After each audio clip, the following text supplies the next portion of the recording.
Cheminots, bonsoir. Bonsoir. Donc aujourd'hui, vidéo spéciale réforme ferroviaire. On va vous expliquer les tenants et les aboutissants de cette réforme des plus néfastes. Le temps presse. Mais avant de rentrer dans le vif du sujet, on a voulu vous faire un petit retour, un petit rappel historique sur l'histoire du chemin de fer et l'histoire des luttes sociales au chemin de fer. Donc on se retrouve dans 4 minutes. C'est parti.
Se alza en la lucha con voz de gigante.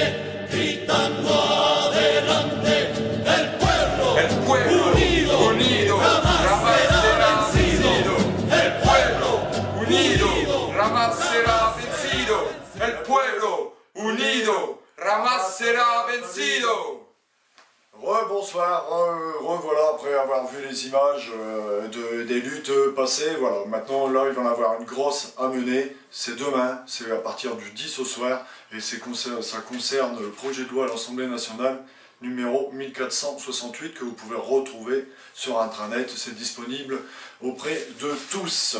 Alors c'est composé en 3 parties, un exposé des motifs, le projet de loi proposé à l'Assemblée nationale et une étude d'impact. Alors voilà, donc ceci sera présenté à l'Assemblée nationale le 17, 18 et 19 juin, sachant que le 12, les organisations syndicales sont reçues au ministère pour rediscuter certainement de la forme et un petit peu peut-être des modifications. C'est pour ça qu'à partir du 10 au soir, plus aucun train ne roule, pour jusqu'à tenir le 11, le 12, être très fort, pour dire de faire plier avant que ça passe en projet de loi. Alors, donc, vous voyez, on a revêtu les combinaisons de survie, hein, c'est la guerre, c'est parti. Alors, pourquoi la guerre, pourquoi c'est parti? On va vous expliquer concrètement ce qu'il y a dans ce projet de loi. Alors, à savoir qu'on a déjà envoyé dans tous les postes les tracts qui expliquent clairement avec les articles principaux, en fait, ceux qui sont plus parlants pour notre avenir. Mais là, donc, on va vous faire une présentation. Donc, on divise la chose en 2 volets, c'est-à-dire qu'il y a un volet structurel et il y a un volet social. Donc, on va commencer par le volet structurel. Le volet structurel, bah, d'une manière, c'est assez simple, c'est-à-dire que la Société nationale des chemins de fer français, qui existe depuis 1937, qui est l'héritage des luttes du Front populaire, comme vous avez pu le voir dans la vidéo, et bien cette Société nationale des chemins de fer français, tout simplement, elle disparaît. La loi met fin à la Société nationale des chemins de fer français. Et à la place, qu'est-ce qu'ils font? Ils créent 3 nouveaux EPIC. Donc 3 nouveaux EPIC qui partent des faux petits noms, c'est-à-dire qu'il va y avoir un EPIC qui s'appellera SNCF. Ça ne voudra rien dire d'autre qu'SNCF. C'est comme VFLI, ce sera qu'un logo, mais ça ne voudra plus dire Société nationale des chemins de fer français. Société nationale des chemins de fer français, à partir du 1er janvier 2015, ça n'existe plus si on ne se bat pas. Donc dans cette première entreprise, SNCF, il y aura les directions centrales, les directions régionales et certains services transverses type CMGA ou Agence Famille. Là-dedans, on va retrouver 9000 personnes. Ensuite, vous aurez un autre EPIC qui s'appellera SNCF Mobilité, dans lequel vous allez retrouver les conducteurs, les contrôleurs, les agents des escales, les agents commerciaux et les agents du fret. Donc là-dedans, il y aura, selon le texte de loi, environ 90 000 personnes. Et enfin, un 3e EPIC, SNCF Réseau, donc qui nous concerne, nous, agents des EIC. On va retrouver donc les agents de circulation, hein, les responsables de la circulation, les agents de l'équipement et également RFF. Donc RFF, avec ses 1400 salariés, se retrouve là-dedans. Donc au total, ça fait 50 000 personnes là-dedans. Donc ça, c'est pour la partie structurelle. Donc déjà, abrogation de la SNCF et remplacement de 3 entreprises. Il faut savoir que c'est prévu dans le texte de loi, c'est rappelé, mais c'est du bon droit français. Dans chaque entreprise, il peut y avoir des accords d'entreprise différents. Donc demain, votre collègue de l'escale pourra être soumis à une réglementation du travail différente de la vôtre qui est dans le poste d'aiguillage. Donc lui, il est sur CATI. Voilà, donc ça c'est pour le côté structurel. Ensuite, le volet social. Eh bien le volet social, il ne fait pas dans le détail. Le volet social, il abroge purement et simplement l'acte de loi dit loi du 3 octobre 1940. Alors qu'est-ce que c'est que cette loi du 3 octobre 40? C'est pareil, c'est un héritage du Front populaire, hein, ça met du temps à se mettre en place les lois. Et donc le 3 octobre 40 est décidé donc une loi qui institue la gestion de l'utilisation du personnel de la Société nationale des chemins de fer. Cette loi a toujours cours, sauf qu'elle a été modifiée, amendée, et le dernier amendement, la dernière modification, elle s'est faite par un décret d'application qu'on appelle le décret 99-1161, plus connu pour nous sous le nom de RH77. Donc il est clairement marqué dans l'étude d'impact du projet de loi que, je vous fais la lecture, la mise en place du groupe public ferroviaire constitué des 3 établissements publics rendra sans objet le décret numéro 99-1161 du 26 décembre 1999, donc rendra sans objet le RH77, qui, au demeurant, sera privé de base légale du fait de l'abrogation nécessaire de l'article 1er de loi dit loi du 3 octobre 1940. Donc clairement, ce qu'il propose simplement de faire, c'est de détruire les acquis du Front populaire. Les sacrifices de nos aïeux, tout ça, on oublie. Maintenant, c'est le monde libéral. Et vous, les cheminots, vous la fermez et vous allez vous mettre au mode privé comme tout le monde. Alors, qu'est-ce qu'il propose de mettre à la place? C'est-à-dire que dans la loi, on abroge le RH77 et on se propose, une fois le RH77 abrogé, d'inviter les partenaires sociaux, donc organisations syndicales et organisations patronales, à participer à ce qu'on appelle une commission mixte paritaire, où on va décider d'une convention collective nationale, ce qu'on appelle CCN, convention collective nationale. Donc la convention collective nationale, elle sera commune à l'ensemble des travailleurs du ferroviaire. Donc, ça comprend les entreprises qui font du ferroviaire privé, mais également les agents de sécurité, les agents qui font le nettoyage des rames, les agents qui font le nettoyage des quais, etc. Donc il faut bien s'imaginer que si on doit tirer le fonctionnement de la SNCF ou le fonctionnement, enfin de la Société nationale des chemins de fer ou le fonctionnement de ces boîtes privées l'un vers l'autre, c'est forcément la Société nationale des chemins de fer français qui va se retrouver tirée vers le privé. Donc ça c'est... Donc vers le bas. Exactement.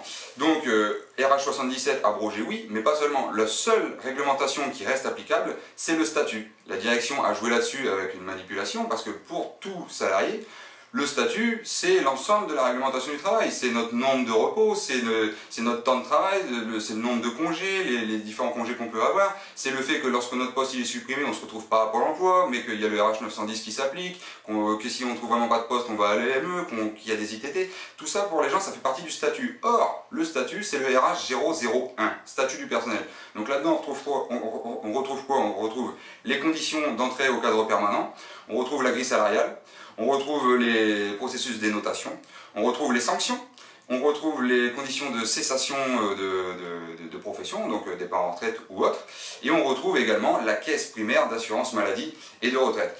Donc la caisse primaire d'assurance maladie et de retraite maintenue, certes, sauf que la Cour des comptes s'est déjà prononcée, la caisse d'assurance maladie ne peut fonctionner si le système compte environ 150 000 personnes. Il faut savoir qu'aujourd'hui, déjà à l'heure actuelle, on est 160 000 agents de la Société nationale des chemins de fer français, sauf qu'on est un peu moins de 150 000 au statut. Il y en a un peu plus de 10 000 qui ne sont pas au statut, qui sont soumis au RH 254.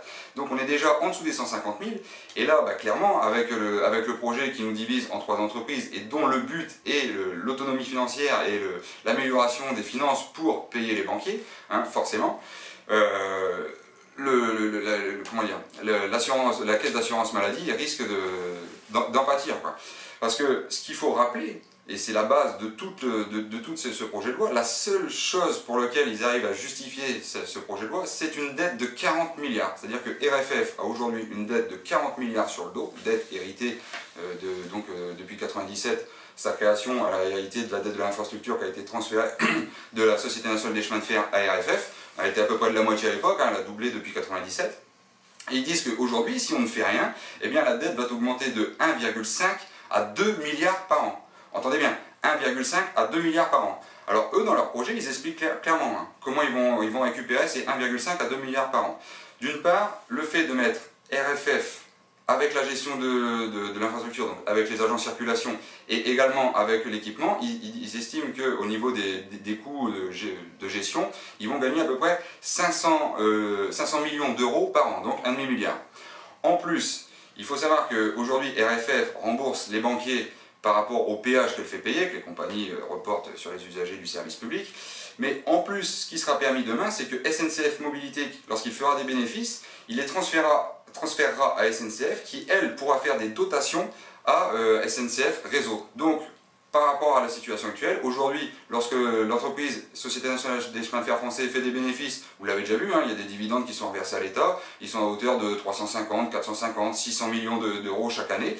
Donc là, c'est de l'argent qui, au lieu d'aller dans les caisses de l'État, va aller dans les caisses des banquiers. Et donc, de 500 millions de gagnés sur la gestion avec RFF passé avec l'infrastructure, on gagne encore environ 500 millions d'euros grâce à ce qu'on va reprendre sur ce qui est rentable, hein, TGV, voyagesncf.com. Donc on arrive 500 millions plus 500 millions à notre milliard, et ensuite eux ils estiment pouvoir faire entre 500 et 700 millions d'euros d'économie par an sur les coûts de personnel. Alors les coûts de personnel, comment ça s'explique, comment on peut faire ça? Simplement déjà en poursuivant la politique qui est déjà appliquée à l'heure actuelle, c'est-à-dire que nous on est victime, on est sous le joug des projets CCR, donc forcément il ne va pas rester grand monde dans ces petites CCR. Les agents des services commerciaux, il y a le projet Horizon 2015 qui visait de 2011 à 2015 à minimum 15% de présence en moins, présence physique à la distribution des billets. Après, il y a les projets de EAS, vous avez tous entendu parler de ça, des trains qui circulent sans contrôleur, c'est magnifique. Tout ça, c'est en train de se mettre en place, ça va s'amplifier, il n'y aura plus personne dans les gares. Et donc là-dessus, déjà, on va faire, on va comment dire, optimiser, comme ils disent, la gestion, et donc on va pouvoir mieux rembourser les banquiers. Mais c'est pas la seule chose. Avec la suppression du RH77, on risque de perdre beaucoup. On a pour exemple un décret d'application qui date de 2008, qui concerne, c'est une sorte de convention collective, qui concerne toutes les entreprises qui font du transport ferroviaire marchandises. Donc toutes y sont soumises, même Fret SNCF, sauf que les collègues de Fret SNCF, ils ont le RH77, donc pour l'instant ils sont à l'abri grâce au RH77. Alors quelle est la différence? Si on se base là-dessus, nous aujourd'hui on est sur une base d'entre 125 et 132 repos. Dans ce décret, c'est 104 repos. La différence est énorme. Nous on est sur 28 congés. Dans le décret, c'est 25. On est sur 52 repos doubles. Dans le décret, c'est 25 repos doubles. Nous, notre temps de travail effectif, donc temps de service plus temps d'acheminement, c'est maximum 8h30 si on vient de faire de nuit, ou 9h30 hors service de nuit. Dans leur décret d'application qui date de 2008, c'est 12 heures de travail effectif. Donc vous voyez qu'on peut faire travailler les agents beaucoup plus. Et enfin aussi, les repos, la durée des repos. Nous, chez nous, le repos journalier, c'est-à-dire entre une fin de service et une reprise de service, chaque jour, hein, entre chaque service, c'est minimum 12 heures. Dans le décret de 2008, c'est 9 heures. Donc mettons si vous êtes sur des postes décalés, où il y a un poste qui fonctionne en 5, 13, 21 et un autre qui fonctionne en 6, 14, 22, eh bien vous pouvez finir à 5 heures du matin et reprendre à 14 heures, votre repos journalier il sera considéré comme pris. Vous pouvez finir à 13 heures et reprendre à 22 heures, vous aurez eu votre repos. À vous de vous arranger pour prendre des somnifères, dormir et mettre le réveil et reprendre des excitants pour retourner au travail. Donc voilà comment on fait des gains de productivité sur le personnel. Il faut savoir qu'aujourd'hui on est à peu près sur 200 jours travaillés en moyenne à la SNCF, donc 165 jours non travaillés forcément. On partirait sur une base de 130 jours environ non travaillés. Donc ça fait 30 jours gagnés sur le dos de chaque agent. Donc c'est énorme. Voilà comment on gagne 500 millions à 700 millions d'euros d'économie. Et enfin, la dernière chose sur laquelle je tiens à insister, c'est qu'il n'y a pas que le RH77, il y a tout. Le RH131 qui prévoit les primes, les EVS, tout ça, c'est remis à jour. C'est un document qui s'applique à la Société Nationale des Chemins de Fer Français. Elle n'existera plus. Donc, plus ce règlement. Le seul qui reste, c'est le RH001, encore une fois, je vous l'ai dit, il reste, c'est marqué dans le texte de loi, il reste. Tous les autres, c'est pas marqué dans le texte de loi qui reste. Donc, ils vont tous être revus dans la convention collective. Le RH143, concernant les congés, 28 congés, les congés, si vous avez votre soeur qui se marie, nous, à la SNCF, on a une journée pour y aller. La plupart des salariés du privé, ils n'ont pas cette journée. Le RH910, encore une fois, votre poste est supprimé. Bon, soit ça va avoir un impact, on risque voilà, d'avoir un changement au niveau de la vie de famille, ça risque de bouleverser toutes nos habitudes, peut-être d'aller travailler plus loin, mais dans tous les cas, personne ne s'imagine se retrouver à Pôle emploi. Aujourd'hui, personne ne s'imagine. Au pire, on va aller croupir dans un EME, à boire le café et lire le journal en s'emmerdant comme des chiens morts et en faisant de la déprime. Mais le revenu continue de tomber. Demain, votre poste est fermé. Demain, la gare est fermée. Ça s'appelle un plan de licenciement économique. Direction Pôle emploi. Et ça, 1er janvier 2015, la mise en application. Voilà, donc on fait un petit rappel des dates. Petit rappel des dates en précisant que voilà, vous comprenez pourquoi on est en effectif, parce que tout simplement la boîte attend qu'une chose, la direction attend qu'une chose, c'est que ça passe. Et voilà, maintenant il n'y aura plus de moins en effectif, puisqu'ils nous mettront de plus en plus au travail. Voilà, après le ME, on n'a qu'à voir les copains, aller voir les copains du fret. Ça a fait des dégâts énormes, et là maintenant à la moindre occasion on essaye de les virer. Voilà ce qui nous attend en tant qu'agent circulation.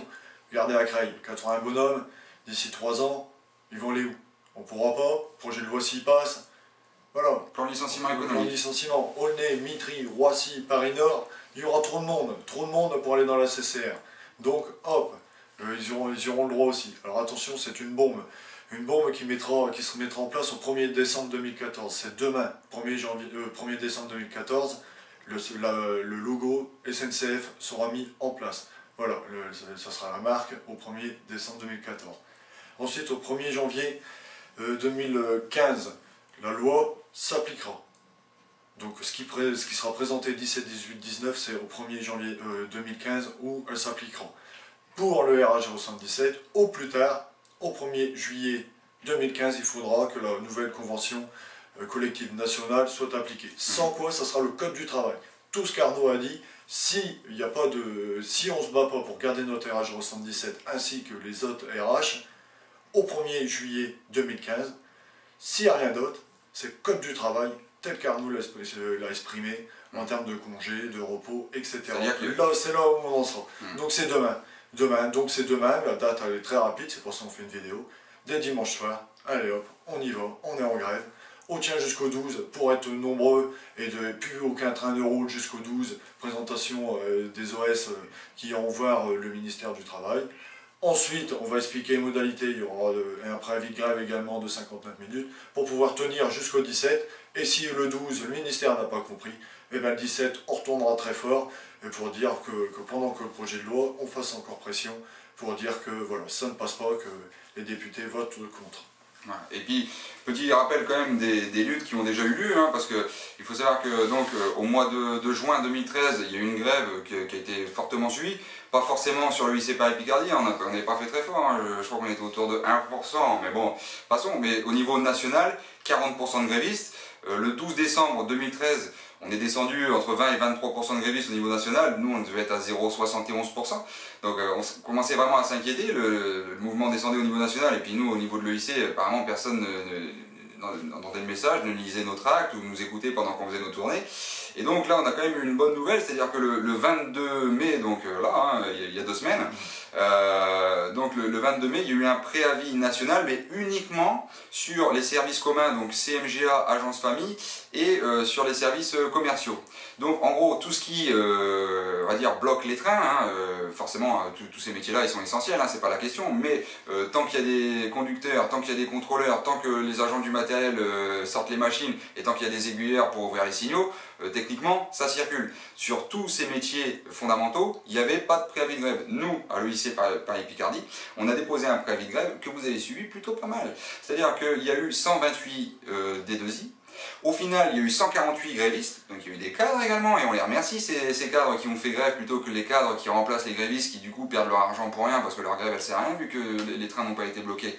Passons là-dessus, donc 148 grévistes au total sur à peu près 600 personnes devant travailler. Mais le gros impact, c'est que si on n'avait pas fait de grève, il n'y avait aucun plan de transport minimum. Le plan de transport, c'était celui de tous les jours, il s'appliquait, c'était le programme du semestre et il n'y avait aucun problème. Sauf que vu qu'on a fait un préavis et vu qu'il y a eu des D2I, ils ont été obligés de faire un plan de transport minimum. Et rien que sur la ligne Amiens-Paris, ce plan de transport prévoyait la suppression par rapport à une période normale de 30 trains. 30 trains supprimés par rapport à un jour où il n'y a pas de grève. Juste avec vos D2I. 30 trains juste sur la ligne Amiens-Paris. Aujourd'hui, on a tourné sur Crépy. Là-bas, ils ont dit on n'a pas vu un TER. Crépy-en-Valois, TER, il n'y en avait quasiment pas. Donc partout, ça a supprimé en masse. Et ce qu'il faut savoir, et ce qui est génial, c'est qu'ils n'ont même pas réussi à tenir le plan de transport minimum. Ils ont merdé apparemment sur le lundi, et donc ils n'ont pas pu sortir du matériel, ce qui fait qu'ils n'ont pas réussi à tout déboutiquer. Ils ont dû supprimer des trains qui étaient prévus sur le plan de transport minimum. Donc, cette vieille légende de dire nous, aiguilleurs, on ne sert à rien, nous, avec les D2I, de toute façon, on ne peut rien faire. Par les faits, on vous prouve que si, vous pouvez faire beaucoup. Juste par votre préavis, juste par la D2I de 128 agents, il y a eu 30 trains de supprimés juste sur la ligne Amiens-Paris, et donc bien plus au final, et en plus, ils n'ont pas réussi à tenir le plan de transport. Et les cadres d'astreinte, les agents de l'encadrement, qui eux, en ont rien à foutre de la réforme ferroviaire, et qui se sentent pas concernés, ou qui de toute façon ne s'intéressent pas à ça, il a fallu qu'ils fassent des kilomètres. Il y a des cadres de Paris qui sont montés à Longo pour tenir des postes. Bravo messieurs, pendant que des agents là qui viennent de rentrer, qui ont des crédits, qui sont en train de faire des enfants, ils faisaient grève pendant 8 heures. Bravo messieurs, encore une fois, on ne sera jamais anti-cadre, par contre on sera toujours contre les parasites qui, lorsqu'on fait grève, viennent nous remplacer et donc nous font perdre de l'argent pour rien, que les choses elles soient claires, nettes et précises. Un agent du personnel d'encadrement n'est pas réquisitionné, personne à la SNCF, sauf les gardes barrières sont réquisitionnés, donc tout agent a le droit de faire grève. Tout agent a le droit de faire grève. Et donc c'est pourquoi nous, donc je fais une redite, hein, excusez-moi je suis un peu long, mais donc sur le préavis, on part aussi sur des préavis de 59 minutes, parce qu'on fait de préavis donc de 1h à 1h59, de 7h à 7h59 et 18h à 18h59. Pourquoi ces horaires-là? Pour que tous les services puissent faire la grève et puissent s'inscrire en tant que gréviste, parce que 59 minutes, vous comptez pour un gréviste. Et également parce que les cadres d'astreinte qui vont vouloir, enfin les cadres d'astreinte, les cadres parasites de la grève qui vont vouloir nous remplacer, il va falloir qu'ils aient du courage, parce qu'il va falloir qu'ils soient là à 7h du matin, il va falloir qu'ils soient là à 18h, il va falloir qu'ils soient là également à 1h, sachant qu'à 7h et 18h, s'ils sont pas là, c'est en pleine série de voyageurs, et là, le Sarko, on l'entendra plus à dire que quand il y a une grève, il n'y a pas un train qui roule. Voilà, juste une précision là-dessus. Cheminot, maintenant, je pense que voilà, nous on a fait l'effort, on tourne, on va renforcer nos tournées, on va mettre le maximum, on tourne tout le temps sur nos pots, tout le temps, vous allez nous voir forcément sur le terrain vu qu'on est là jusqu'au bout. Le préavis, il commence le 10 au soir à 19 h. Celui, donc ça le national, celui de l'établissement, donc lui qui commence à 1 h, il commencera le 11 à 1 h du matin. Vous recevrez des tracts pour vous dire comment remplir vos D2I pour faire les grèves de 59 minutes. L'objectif, pas un train qui circule entre le 10 au soir et le 12, le jour de la rencontre entre les organisations syndicales et le ministère, et ensuite pas un train qui circule le jour de la présentation à l'Assemblée nationale, et on espère bien aller tenir le siège de l'Assemblée nationale et faire comme nos camarades portugais, grecs ou espagnols, tenir les sièges des assemblées, et on verra s'ils font des lois comme là-bas ou nous interdisant, sous peine d'amende de 30 000 €, de faire des manifestations devant l'Assemblée nationale. C'est tous ensemble qu'on doit se battre, c'est toute l'Europe qui est concernée, c'est le monde entier qui est en train de se faire niquer par le libéralisme. Donc cheminot, maintenant, battez-vous. Juste pour conclure et pour partir sur une bonne humeur, on vous a fait une petite vidéo de la manifestation et de la journée d'action donc qui a eu le 22 mai. Nous le matin on était à Paris Nord à distribuer des tracts. Il y a eu un rassemblement devant la direction de la SNCF, au siège à Saint-Denis. Il faut savoir que nos collègues ils ont envahi les bureaux, ils sont rentrés là-dedans, ils ont foutu un petit bordel, bon bien rigolo, c'était pas bien méchant. Mais bon ça a fait chier quand même la direction et l'après-midi il y a eu une belle manifestation. Les chiffres c'est à peu près 20 à 22 000 personnes dans la manifestation. Donc on espère faire beaucoup mieux parce que là il n'y avait pas un préavis tout service. Donc demain dans la grève, c'est pas devant TF1, c'est pas en attendant le soir de Pernod qu'est-ce qu'il dit des cheminots, c'est le matin, on se rencarde, à quelle heure c'est l'Assemblée Générale, on va à l'Assemblée Générale et on ouvre sa gueule à l'Assemblée Générale. Pas nous dire dans 3 mois, oui, les organisations syndicales ont lieu, ils ont été négociés. Si vous voulez pas qu'ils fassent ça, il faut ouvrir votre gueule sur le terrain, il faut dire ce que vous voulez sur le terrain, il faut faire les actions sur le terrain. Il n'y a que comme ça que ça marchera. Il faut être présent. Tous ensemble, tous services, lisez ce tract, c'est pas de la science-fiction, c'est juste des articles qu'on a repris. Voilà. Amis cheminots, nous on aura fait passer le message, maintenant vous ne pourrez plus dire que vous savez pas. A bientôt, à prochainement. Bientôt vous ensemble. Salut.